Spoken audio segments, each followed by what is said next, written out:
सर्व मांगल्ये शिवे सर्वार्थ साधिके शरण्ये त्र्यंबके गौरी नारायणी नमस्तुते. दिवसभरातील महत्त्वाच्या कामांपैकी एक काम म्हणजे सकाळची देवपूजा. खरंच देव म्हणजे काय हो, तर उद्याची आशा, आणि त्या आशेवरती तर माणूस चालत असतो. देवपूजा केली की मनामध्ये एक नवीन प्रकारची ऊर्जा, एक नवीन प्रकारचं चैतन्य निर्माण होत असतं.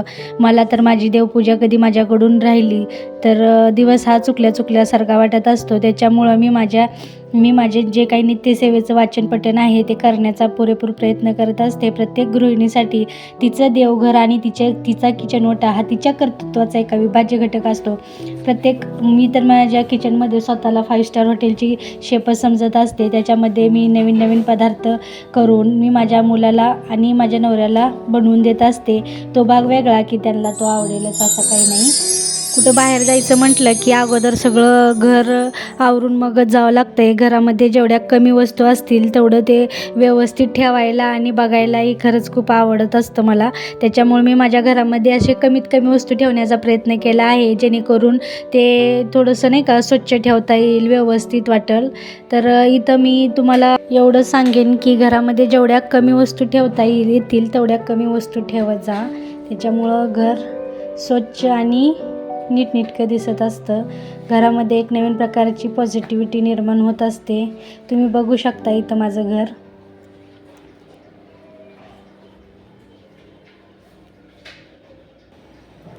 हाय एव्हरीवन, श्री स्वामी समर्थ सगळ्यांना. मी माया आणि माया जर्नी या चॅनलवरती तुमचं खूप खूप स्वागत करते. तर आता दिवसभरातली सगळी कामं आवरलेली आहेत.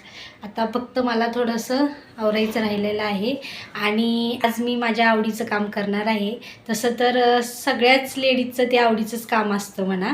ते काम काय आहे ते मी पुढे नक्कीच सांगेन तुम्हाला. तोपर्यंत मी माझं स्वतःला आवरून घेते थोडंसं. हॅलो, चला आता मी बाहेर जाण्यासाठी रेडी झाले आहे. कुठं जायचं ते आपण बघूत आता पुढे. शॉपिंगची खरी मजा तर मैत्रिणींसोबतच येत असते. तर आता तुम्ही समजून गेला असाल की मी आता मैत्रिणींसोबत शॉपिंगला जात आहे. तसं तर मी कमीच जात असते शॉपिंगला, पण कधी गेले तर मी माझ्या मैत्रिणींसोबत जायला मला खूप आवडतं. तर तुम्ही आता बघू शकतात की आम्ही आता जात आहोत.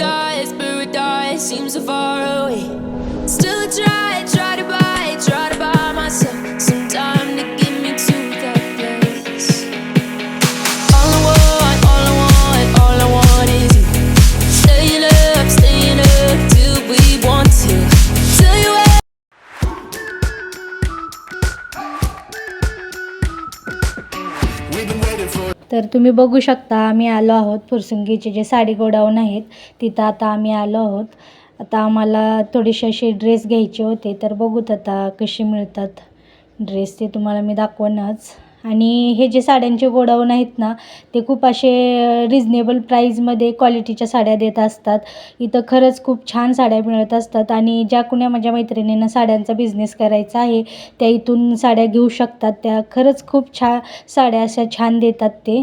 तर तुम्ही बघू शकतात आता की इथं खूप व्हरायटीज भेटत असतात साड्यांमध्ये. तर तुम्ही बघू शकता इथं पाडवा स्पेशल साड्यांची शॉपिंग झालेली आहे. घ्यायला गेलो आता फक्त ड्रेस, पण साड्या पण अशा खूप रिजनेबल प्राईजमध्ये होत्या म्हणून मग घेऊन आले.